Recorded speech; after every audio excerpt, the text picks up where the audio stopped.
muchas gracias a todos por aceptar esta invitación. Es un placer y un gusto para nosotros tener a la profesora Liberty hablando de nuestra biblioteca.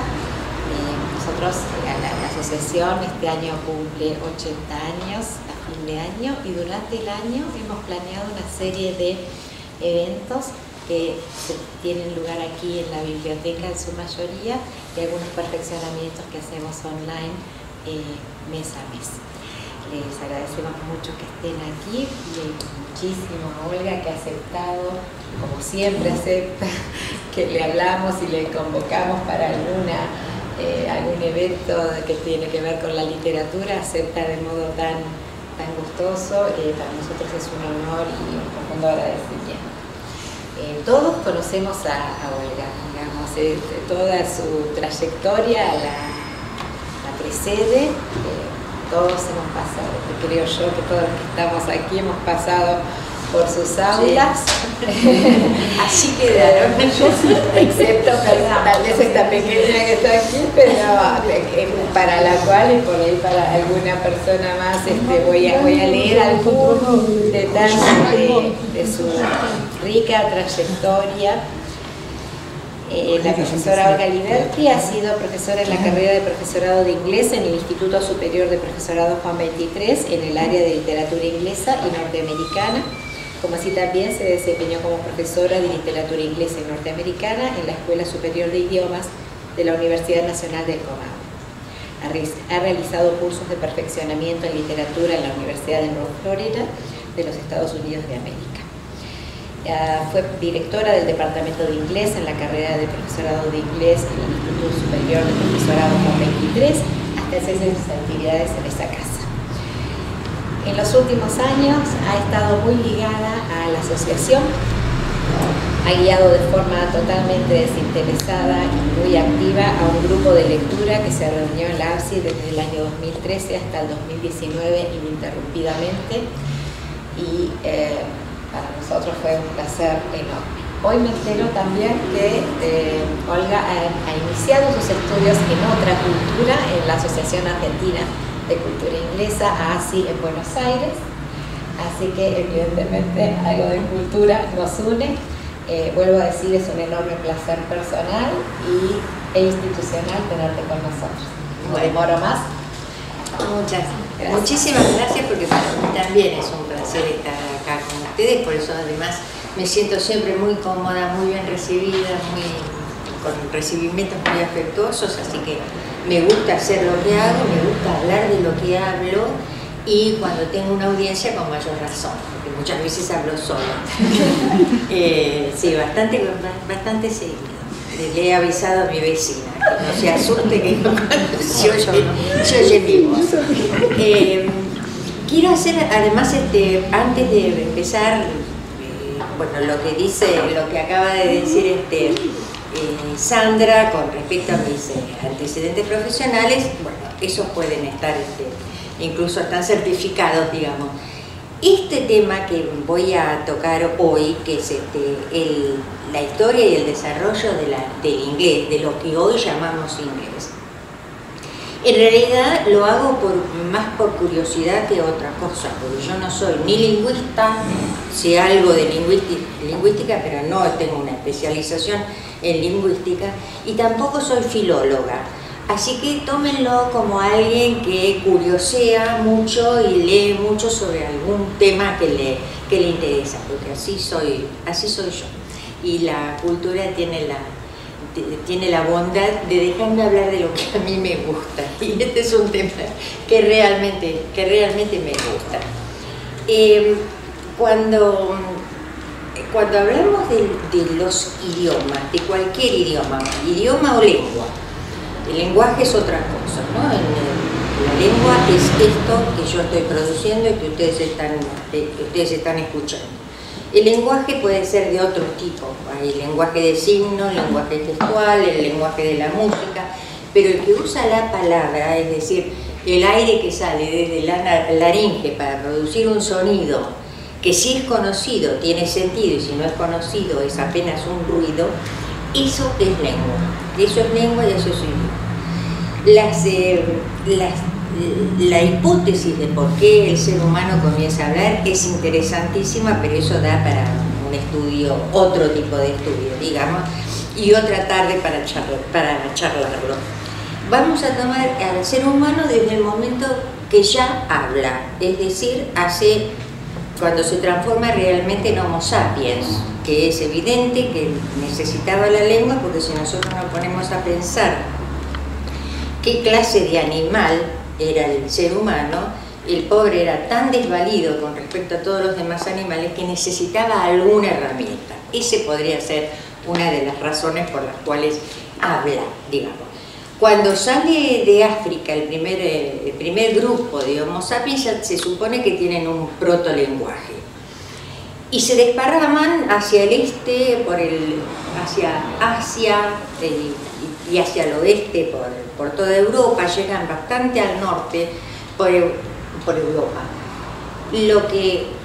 ¿Por qué hablan? ¿Por qué se forman idiomas distintos? Porque todos hablamos, pero hablamos tan distintos, ¿no? Hablamos lenguas tan absolutamente discretas. Los lenguajes se forman de acuerdo, las lenguas se forman de acuerdo a las condiciones que encuentran. Es decir, para un grupo salido de África, que llega, supongamos, al sur de Europa, no va a encontrar ni los mismos animales, ni el mismo clima, ni la misma orografía, ni los mismos ríos, ni las mismas necesidades que el grupo que salió hacia otro lado. Los idiomas se van creando de acuerdo a las necesidades que el ser humano encuentra. Tiene que nombrar, y sabemos por la Biblia y por Freud que el nombrar es dar existencia, ¿no? Es crear. No porque no exista en la realidad el objeto que no tiene nombre, sino que no existe en nuestra realidad. No es importante para nosotros, entonces no lo nombran. Hay idiomas actuales que son ejemplo de esto. Por ejemplo, no recuerdo la cantidad de palabras, pero los inuit, es decir, los que llamamos esquimales, tienen, creo que entre 40 y 50 palabras para indicar distintos tipos de nieve y de hielo. Nosotros usamos nieve, hielo y adjetivos para hacer alguna diferencia. ¿Por qué? Porque su medio es ese. Viven en la nieve, viven en el hielo y su supervivencia depende de esos conocimientos que tienen. Por eso es bueno que todos hablamos lenguajes distintos. Todos esos grupos de Homo sapiens que se fueron distribuyendo por distintos lugares de Asia y de Europa y del sur de Asia, van hablando protolenguas que se van cambiando, y esas son las que forman finalmente lo que hoy llamamos familias de lenguas, ¿no?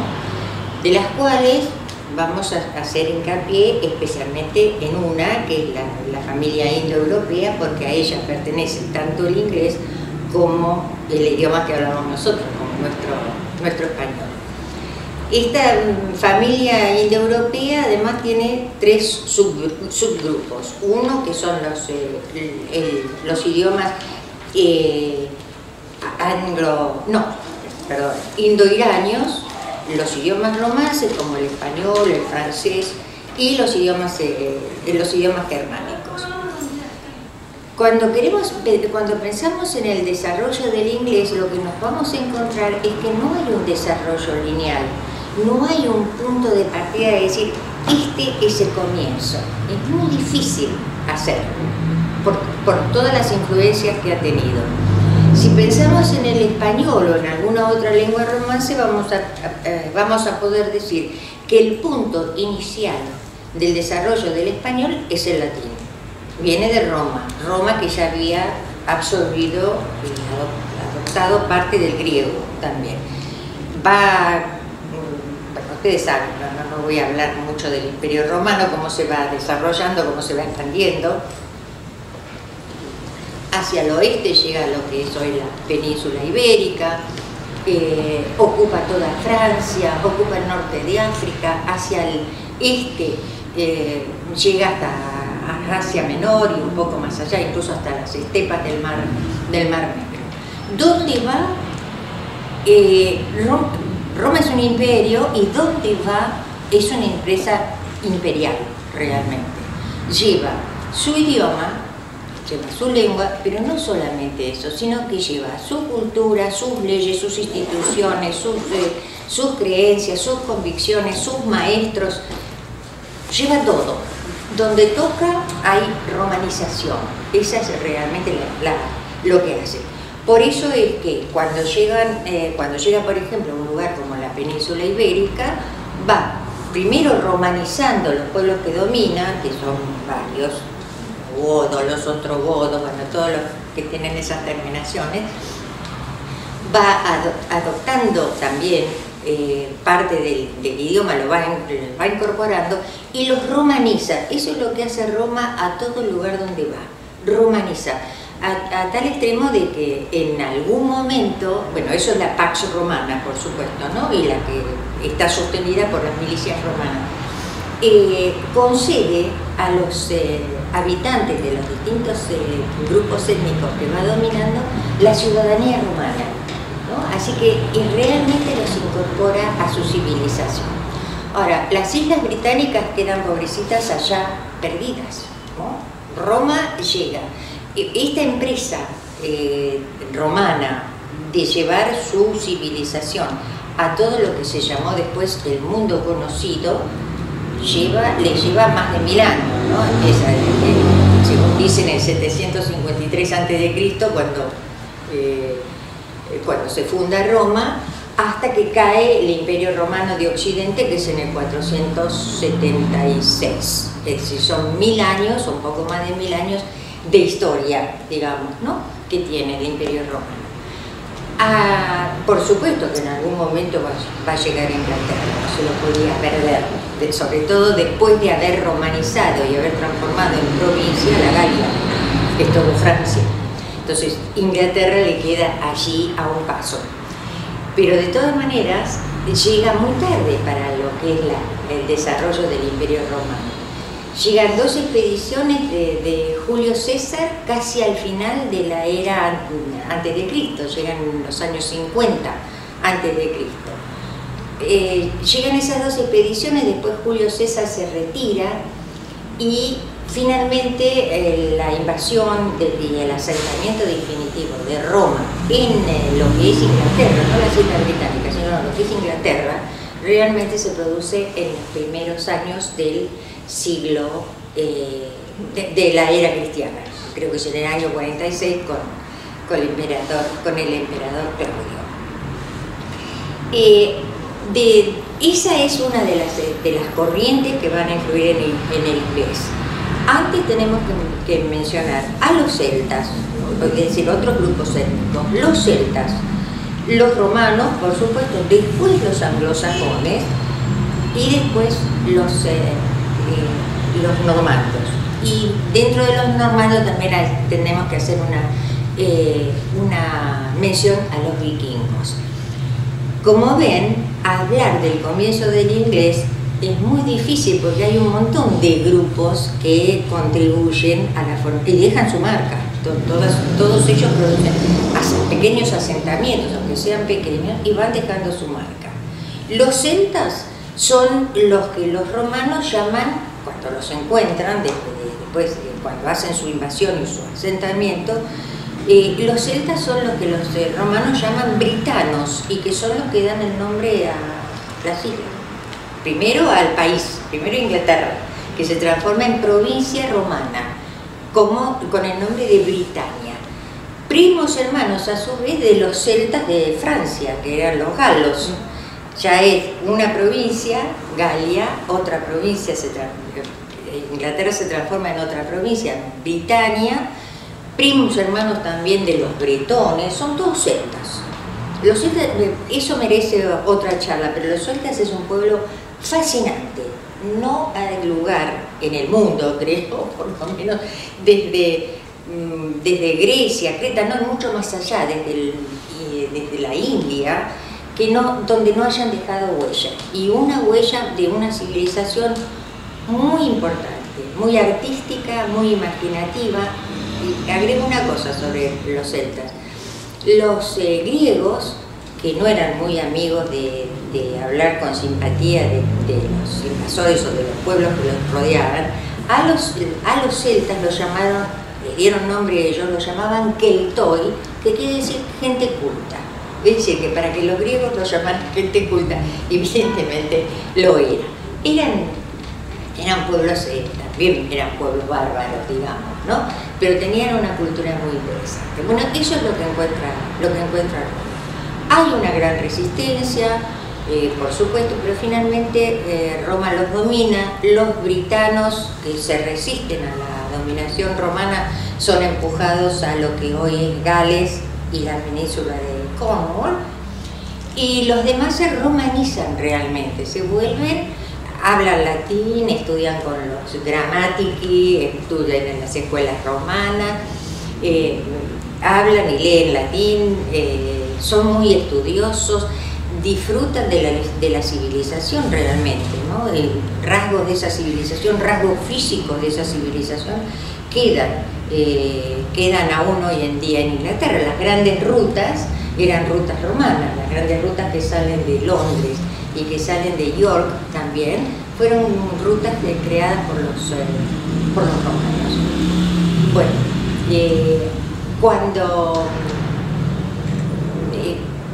por supuesto que al ser una isla, Inglaterra es deseada por los pueblos de alrededor, que son en aquel entonces pueblos invasores siempre, ¿no? Que buscan el pillaje, a veces no hacen asentamientos siquiera. De todas maneras, bueno, la dominación romana dura hasta el 410.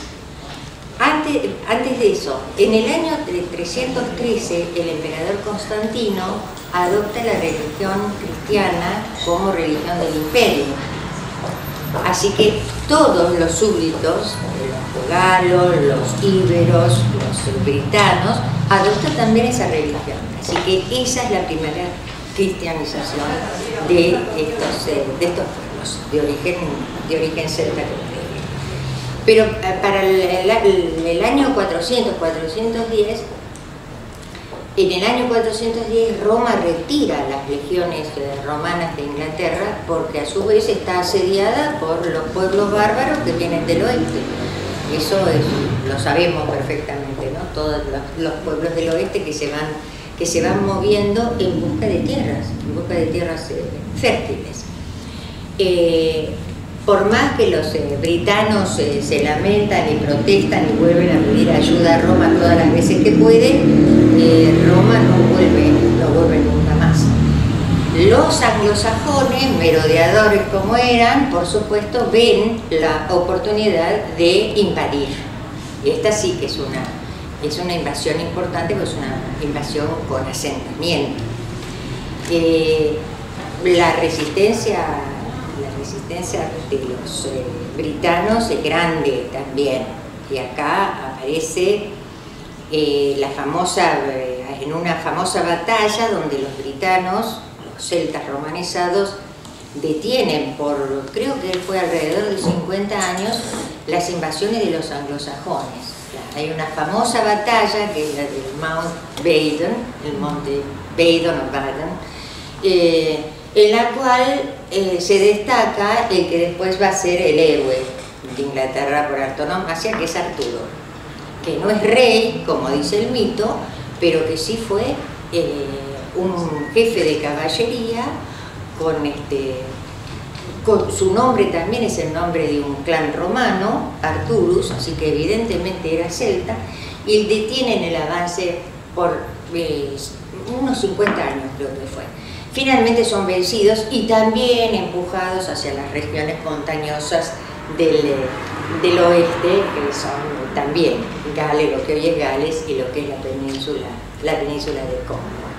Pero es interesante recordar esto de los... Ahora, cuando ocurre las invasiones, cuando ocurren las invasiones de los anglosajones, ¿cuál les parece que puede haber sido, o imaginen cuál puede haber sido la reacción de estos britanos, celtas romanizados, muy civilizados además, hasta en sus ropas, sus costumbres, su forma de comer, sus acueductos, sus baños termales. De golpe llegan estos tres grupos de anglosajones, ahora vamos a hablar de los tres grupos, pintarrajeados, realmente muy brutos, hablando un idioma que no se entiende, paganos, ellos ya habían sido, que analfabetos, con un idioma que los celtas britanos no entienden, porque ellos hablan latín. Así que bueno, la resistencia fue grande, por eso digo que Arturo se transforma en un héroe que lo puede sostener. Es muy interesante, porque son tres grupos de tribus anglosajonas las que llegan. Unos son los anglos, que son los que terminan dándole el nombre al lugar, ¿no? Anglo-Land, la tierra de los anglos. Todos vienen de la región de lo que es Alemania y los Países Bajos y algo de Dinamarca. De Dinamarca llegan los jutos, que vienen de la península de Jutlandia, que están en Dinamarca, y llegan también los sajones que vienen de lo que hoy es Sajonia. De acuerdo al antiguo, el primer posiblemente historiador que escribe una historia de los anglosajones, que es el venerable Beda, los anglos dejan vacía su tierra, es decir, se trasladan todos, es un movimiento masivo, desde los jefes hasta el último de los campesinos, desde los viejos hasta el más joven de los chiquitos, dejan vacía su tierra y se trasladan todos a estas nuevas tierras.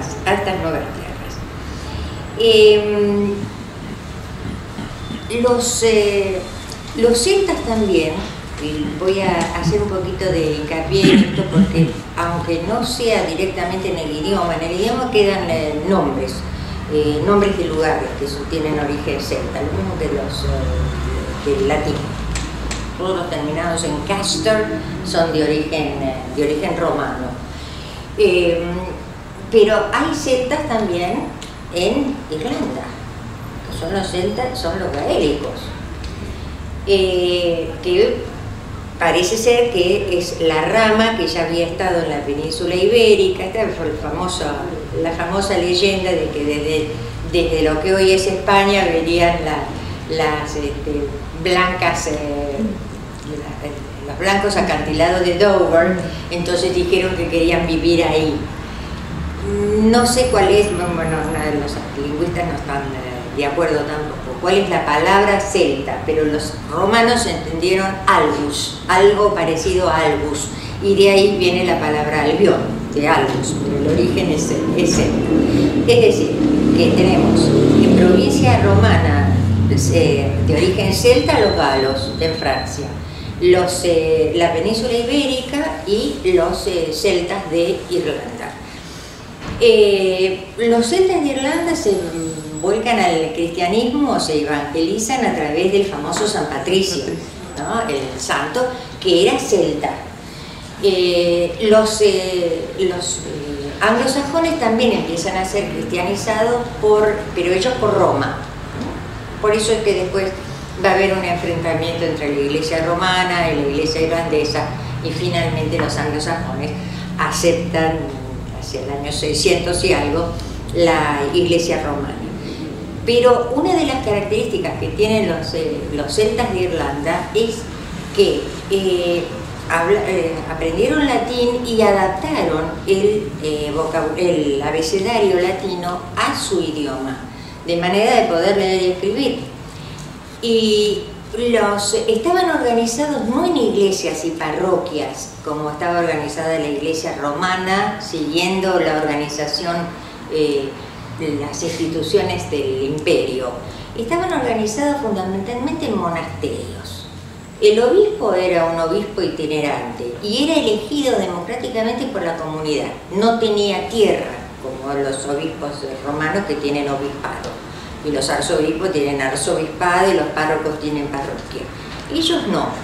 El obispo era, como digo, un obispo itinerante, y sus centros religiosos eran pequeñas universidades, eran centros de estudio. Hicieron muchas expediciones, todos en general, tanto anglosajones, monjes anglosajones, después como monjes celtas.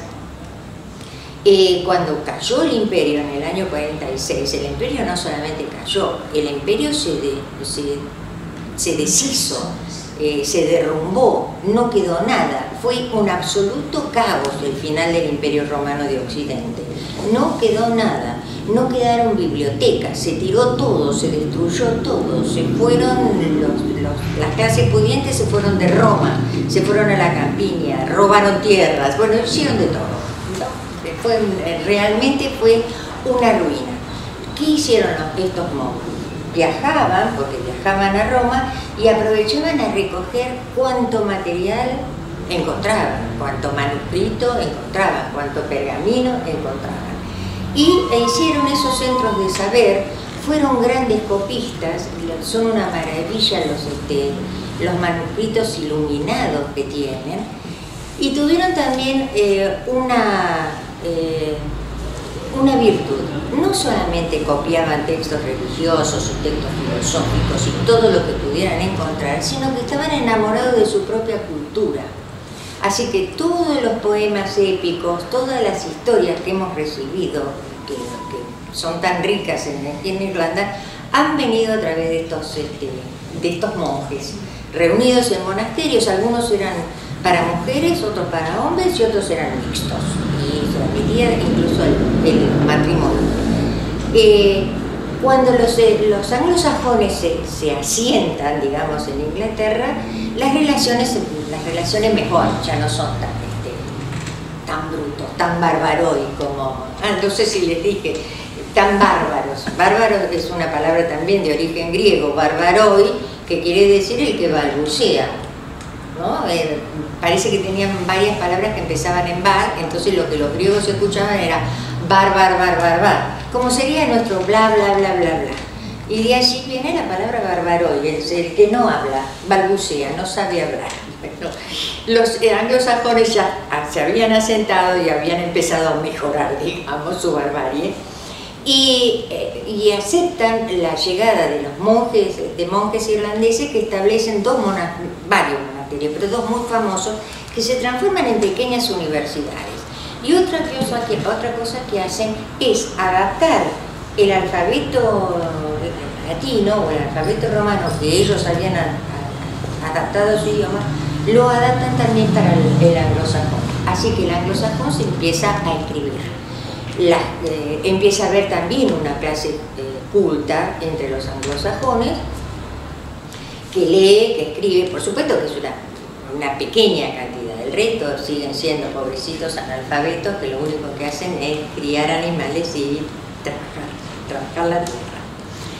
Bueno, eso digamos que es lo más importante que ocurre, lo quería mencionar, de la relación de los celtas con los anglosajones, porque es realmente una relación cultural muy, muy importante. Cuando hacia finales, bastantes años antes de que termine la dominación anglosajona en Inglaterra, tenemos que hablar también de un asentamiento que es el de los danos, ¿no? Que se establecen, los danos o daneses, que vienen de esa zona, de Dinamarca, digamos, y que son vikingos, y que se establecen, incluso llaman Danelaw a la lo es la palabra que queda, que es de origen vikingo, que supongo que también es de origen vikingo, la palabra francesa Loire. Pero finalmente son expulsados por el último rey anglosajón. El último rey anglosajón es Harold, que los expulsa el mismo año, 20 días antes, en una tremenda batalla, 20 días antes de que llegue la última invasión, que es la normanda, que es la que va a permitir que aparezca el inglés. Sí, en septiembre Harold derrota a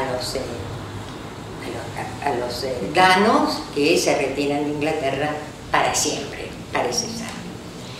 Lo que es interesante, bueno, ya les dije, 20 días después se produce la famosa batalla de Hastings, llega Guillermo el Conquistador, que se vuelve Guillermo I, el primer rey de Inglaterra, etcétera, etcétera.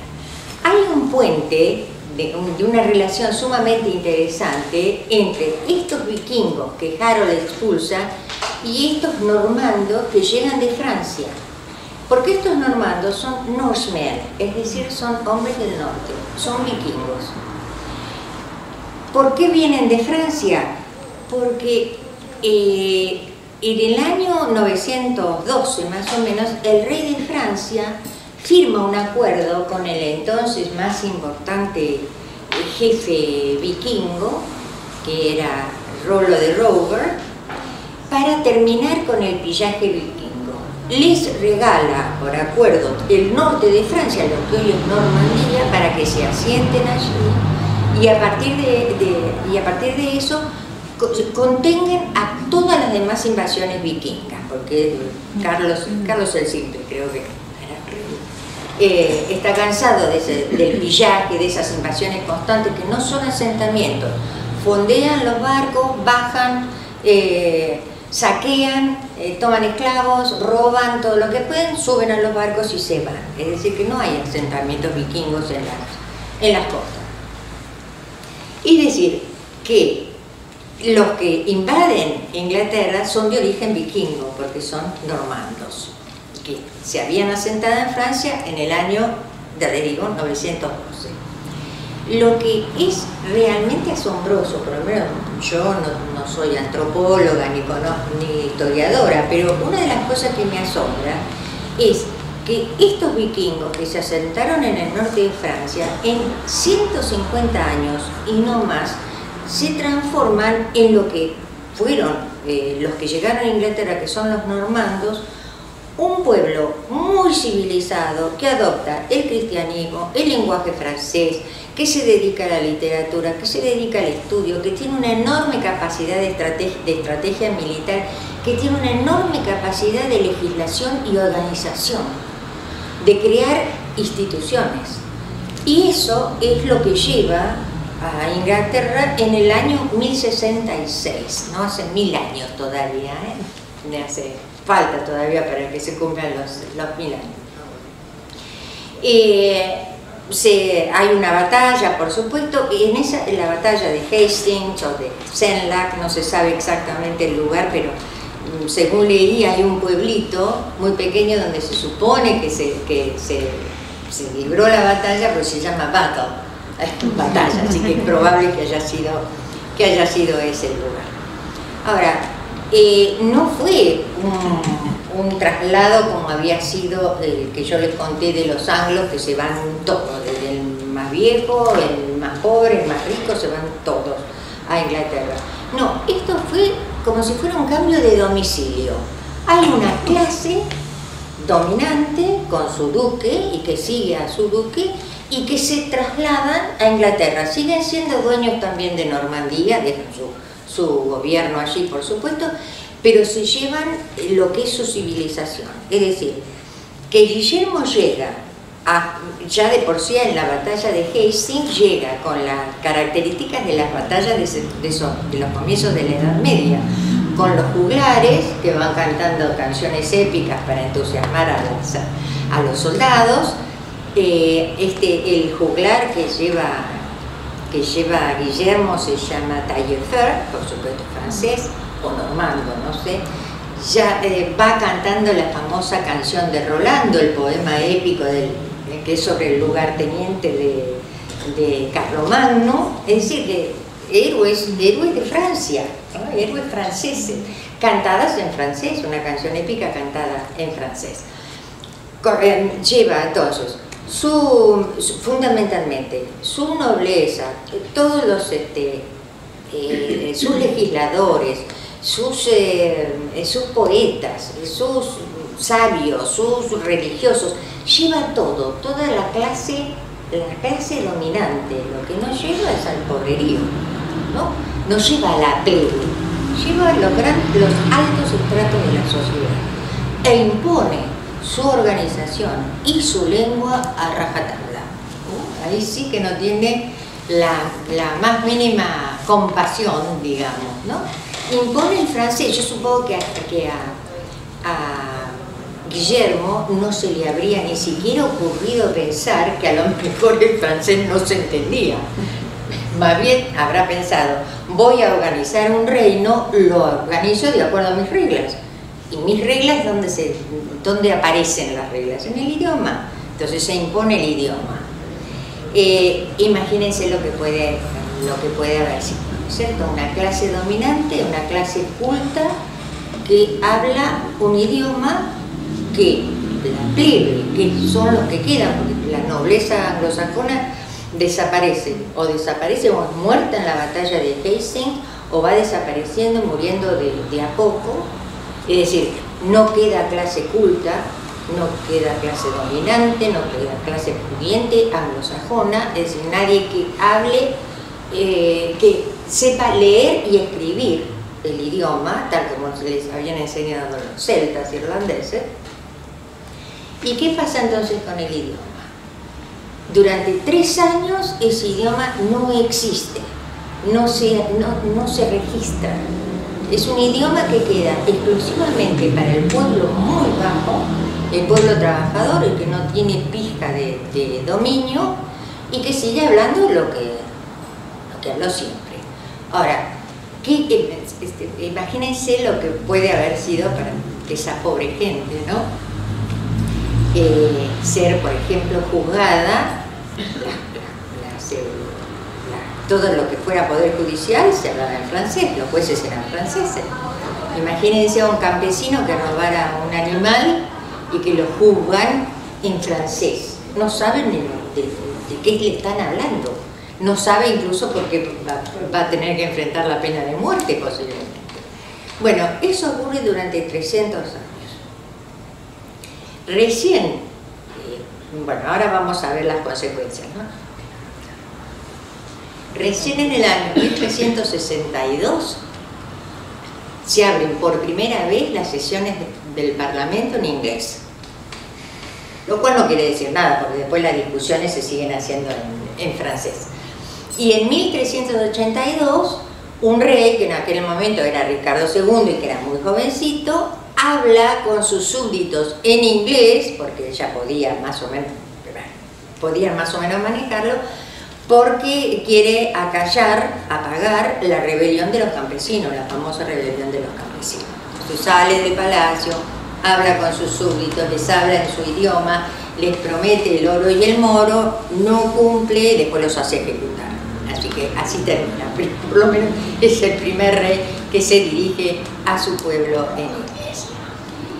¿Qué es lo que pasa con ese idioma pobre de la gente pobre, que no es un idioma rico, es el idioma cotidiano, es el idioma más primitivo, porque es el que a uno le permite mantener su vida cotidiana y no más?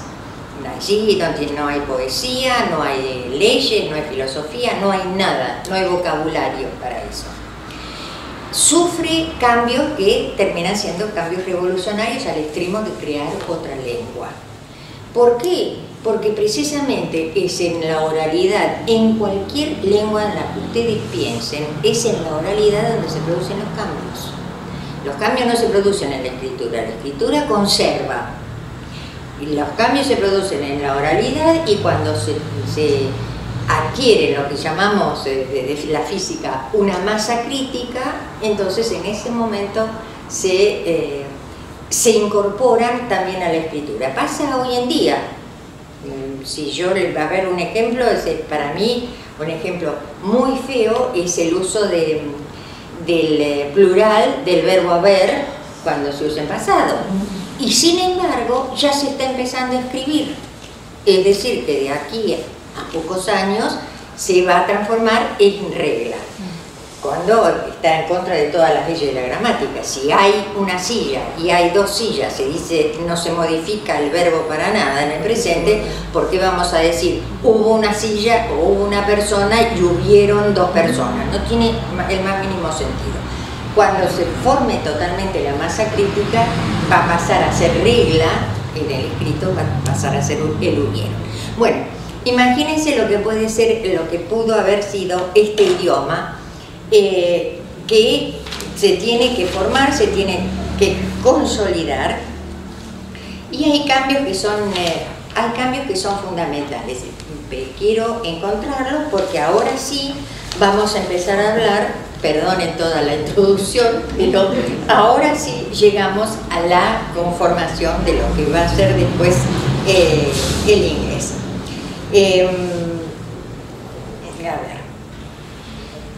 Dentro de los cambios que hay generales, digamos que se pierden todas las inflexiones, porque el anglosajón, que hoy es lengua muerta por supuesto, tenía similitudes con lo que era el latín, es decir, la función de la palabra, la función gramatical de la palabra en la oración se da no por su posición, sino por su terminación, ¿no? Si yo digo fábula en latín, supongamos, hay otras terminaciones, pero supongamos, fábula sujeto, pero si lo quiero usar como objeto de un verbo, digo fabulam, ¿no? Bueno, así era el anglosajón. Eso se pierde. Se pierden, había mucha diferencia entre géneros gramaticales, mucho uso, digamos, de los géneros gramaticales, la mayoría se pierde. Se pierden todos los plurales irregulares y se pierde gran parte del vocabulario.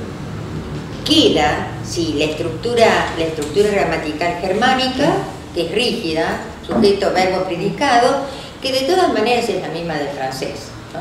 Que también es sujeto, verbo, predicado, ¿no? Es como el español, podemos obviar incluso el sujeto. Y queda una estructura de sonidos, y suena más parecido, digamos, y lo que se llaman las palabras chiquitas, las palabras como las preposiciones, las conjunciones, los pronombres, esas palabras que permiten hacer una oración. Y quedan los sustantivos y los adjetivos que corresponden a la vida cotidiana, no más, no piensen que no queda vocabulario refinado.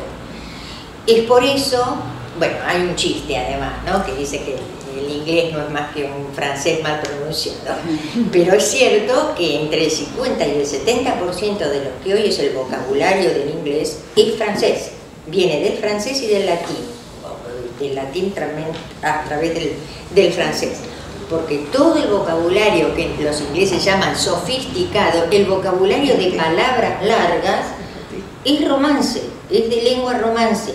Los anglosajones, si tuvieron algo, lo perdieron durante esos 300 años en que no hubo gente culta, nadie podía leer y escribir, y que se dedicaron nada más que a trabajar para la clase dominante. Lo que tiene, quiero darles algunos ejemplos que son muy interesantes, ¿no? La influencia, digamos, del francés sobre el inglés y la historia de la dominación y el sometimiento se ve en muchísimos campos semánticos del inglés actual. Por ejemplo, en el campo del gobierno y la gobernanza, empezando por government, es decir, por la palabra gobierno, que es de origen francés, como lo son Prince, Sovereign, Throne, Crown, Royal, bla, bla, bla. No les quiero dar todos los ejemplos porque son muchos, pero del anglosajón quedan King y Queen, ¿no? De todo lo demás, todo el vocabulario de gobierno es de origen francés.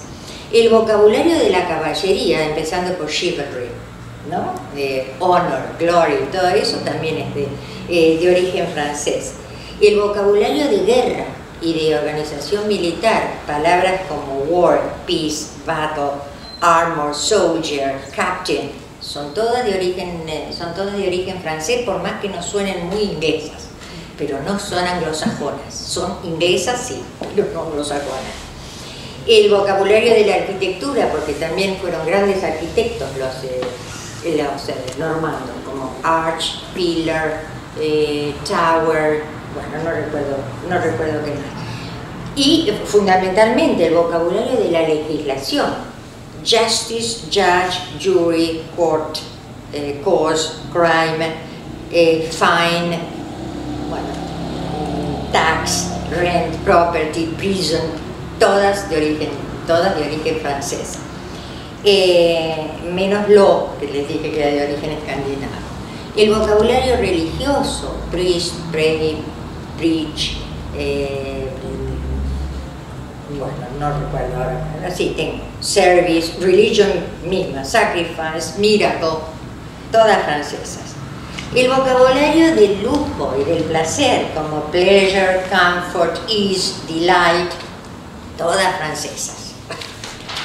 Es interesantísimo porque queda, lo que queda como es un idioma que se forma de cierta manera recientemente, por eso le digo, no tiene todavía 1000 años, lo que nos demuestra es cómo queda la historia social, fundamentalmente, grabada en el idioma, aunque no sepamos. Nosotros lo hablamos y no sepamos eso, pero donde nos ponemos a estudiar un poquito, vamos a encontrar que el sustrato sobre el cual se ha formado el idioma es la historia social de ese pueblo, ¿no? Y eso es lo que podemos ver en el inglés, precisamente porque es de formación más reciente. Las ocupaciones, las más humildes, las que corresponden al pueblo más bajo, esas son de origen, palabras de origen anglosajón, por ejemplo, shoemaker, shepherd, miller, esas son de origen anglosajón. Las que son un poco más refinadas, porque están en relación con las clases pudientes, esas ya son francesas, como tailor, barber, a ver si tengo, sí, painter, carpenter, porque allí tenían cierta relación con la clase dominante. Las comidas del anglosajón nos queda breakfast, pero dinner, supper, feast, esas son palabras de origen francés.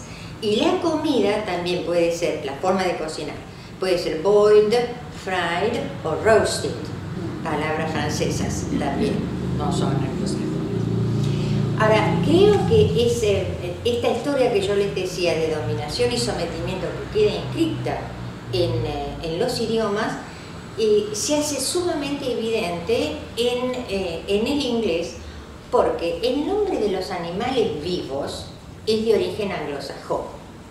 El nombre de la carne que esos animales proveen es de origen francés, porque los pobrecitos anglosajones criaban los animales pero no los comían. Lo que los comían eran la clase dominante, los normandos, los franceses. Entonces nosotros cuando decimos cow, bull, ox, palabras anglosajonas, pero decimos beef, y beef, bœuf, es el francés. Decimos sheep, lamb, pero la carne es mutton, palabra francesa. Decimos deer, el ciervo, pero la carne tan preciada por los normandos es venison.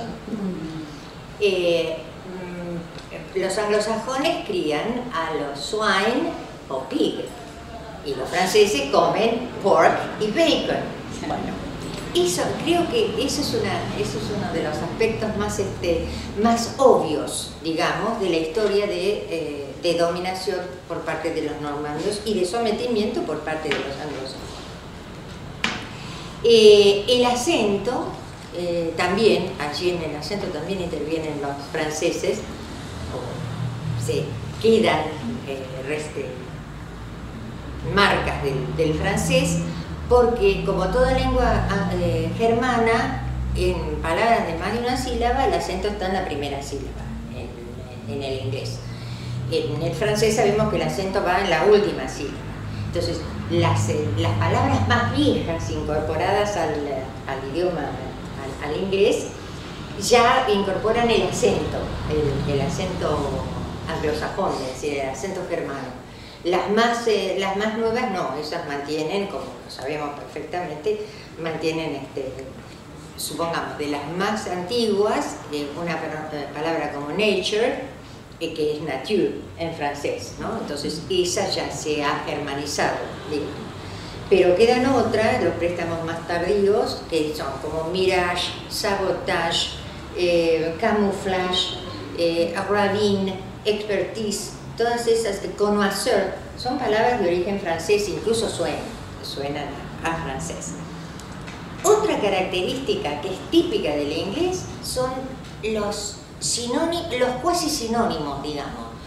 Una palabra de origen anglosajón y una palabra de origen francés para decir lo mismo. Supongamos, del anglosajón nos viene foe, del francés viene ennemi, ¿no? Del anglosajón nos viene friendship, del francés amity, del anglosajón happiness, del francés felicity, del anglosajón likely, del francés probable.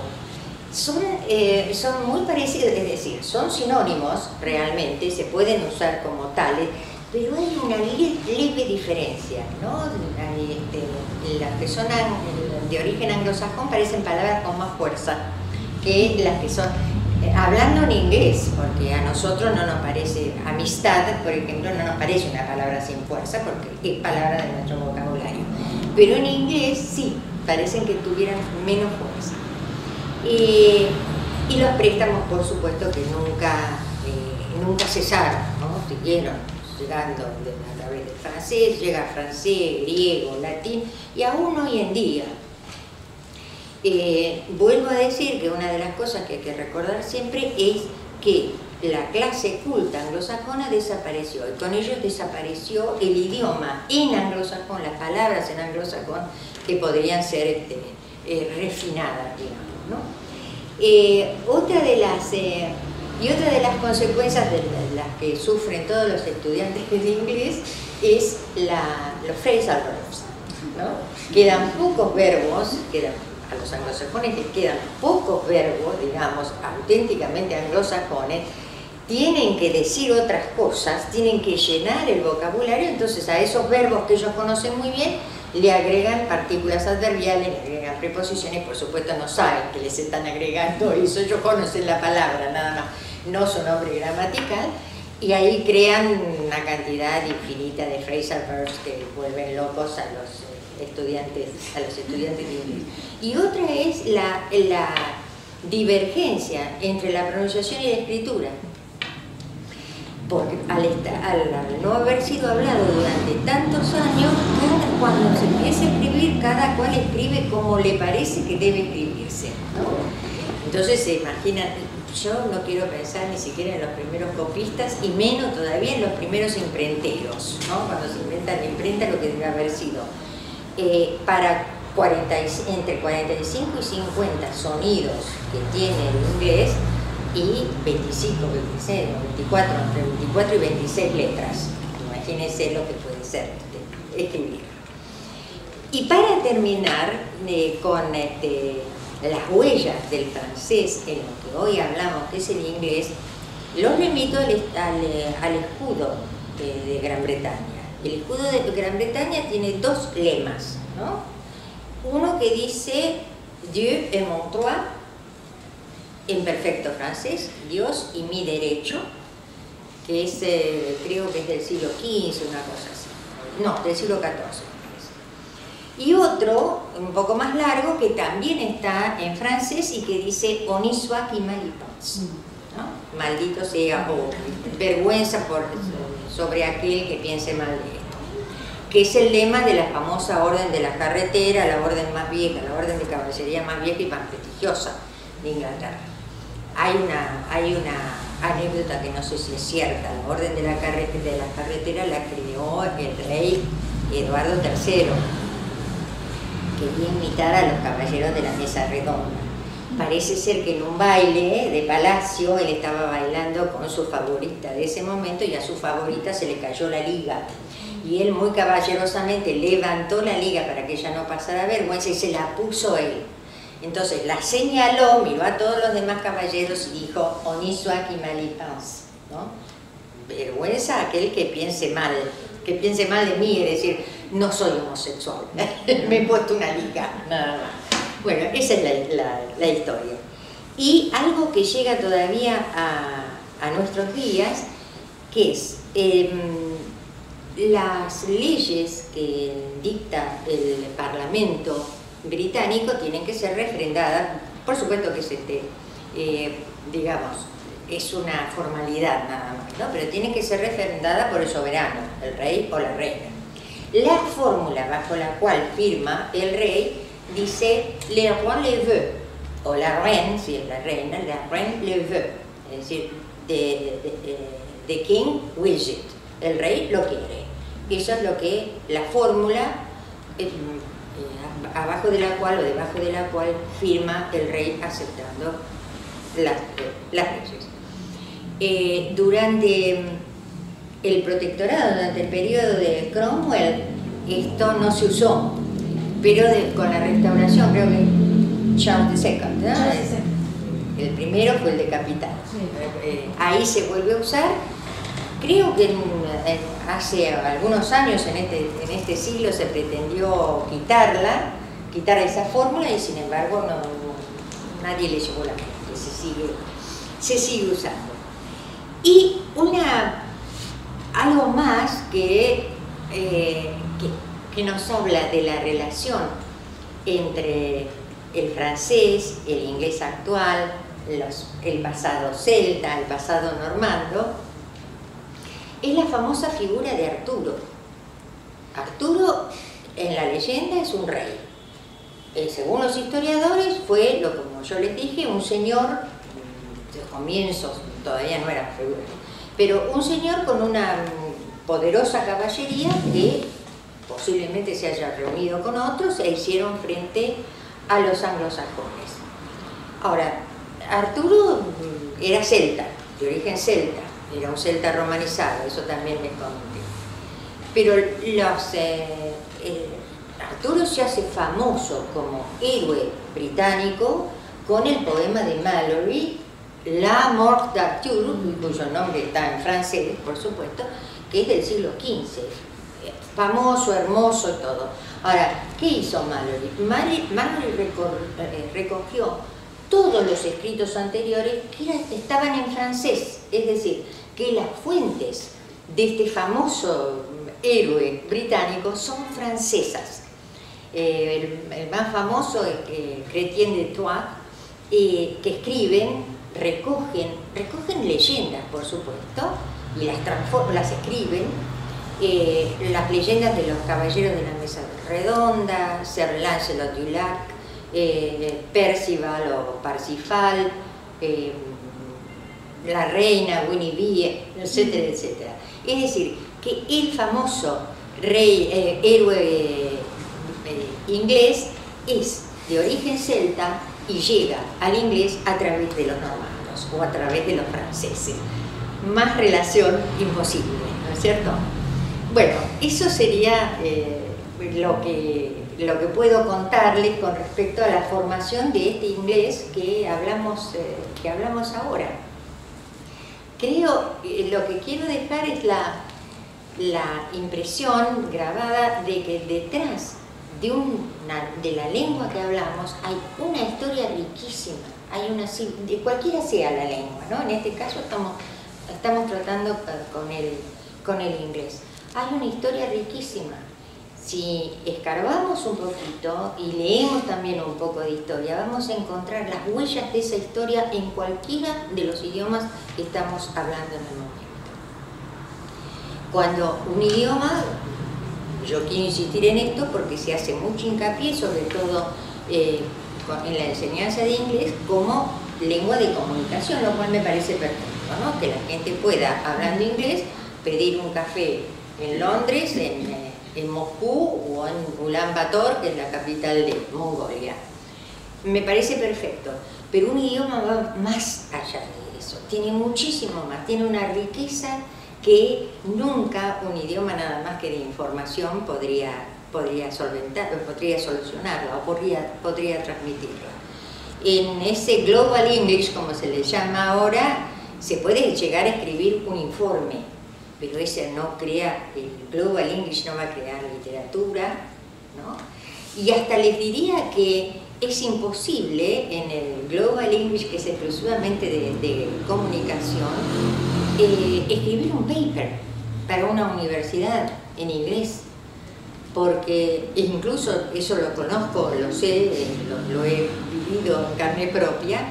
La recomendación es saber dosificar una buena cantidad de palabras chiquitas, es decir, de origen anglosajón, que le dan fuerza y le dan basamento a la escritura, con una gran cantidad de palabras sofisticadas en el sentido de que son palabras largas, así las llaman, palabras largas. Que es obvio, porque las palabras cortitas son las que van a mantener la estructura, el basamento del idioma, pero las palabras largas son las que transmiten el contenido. Yo no tenía problemas, porque en última instancia nosotros hablamos con palabras largas, pero no es la característica del anglosajón o del idioma diario. No sé si acá, creo que no, que acá hay toda gente que sabe inglés, pero yo recomendaría a los que son estudiantes de inglés que si se trabaja con textos que son de inglés de comunicación, que pidan algo más. Los profesores de acá están todos preparados para darles algo más, ¿no? Para leer pequeñas historias, textos cortos históricos, descripciones de paisajes, alguna poesía, porque ahí está la riqueza. Y la riqueza del inglés, como de cualquier otro idioma de las lenguas modernas, es infinita.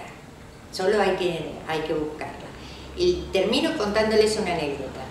Sandra les dijo que yo había empezado a estudiar inglés, mis primeras armas en inglés las hice en la cultura inglesa de Buenos Aires. Tenía, no me acuerdo si fue en cuarto o quinto año, yo era adolescente, tenía un profesor que era irlandés, cuyo nombre era Mr. Sinnott, su apellido por lo menos, el nombre no lo recuerdo. Teníamos clase con él a las 10 de la mañana. Mr. Sinnott llegaba con un leve aroma a whisky. Llegaba perfectamente bien, no estaba ni siquiera chipado. Llegaba con un leve aroma a whisky. Trabajábamos con el texto, hacíamos los ejercicios escritos, hacíamos todos los ejercicios orales, pero siempre encontraba un ratito para leernos o un cuento corto o un poema y hacernos hablar después sobre eso. Creo que mi amor por la literatura y mi decisión de estudiar inglés para poder estudiar literatura inglesa y norteamericana vino de Mr. Sinnott, aunque no me haya dado cuenta en el momento que tomé la decisión. Pero hoy sí, realmente le agradezco porque incluso, le comentaba a Sandra, hay un poema de Tennyson que se llama The Brook, que recuerdo que él lo leyó en una clase y a mí me quedó grabado, ¿no? De esas cosas que uno dice, yo tengo que hacer algo con esto que aprendí, ¿no? Con esto que escuché. Fue hermosísimo. Bueno, esos son las lenguas, son una maravilla, son una aventura, una novela colectiva, todos contribuimos a la lengua que hablamos todos los días. Una palabra, una oración, lo que fuere, las mantenemos vivas. Gracias por haber escuchado.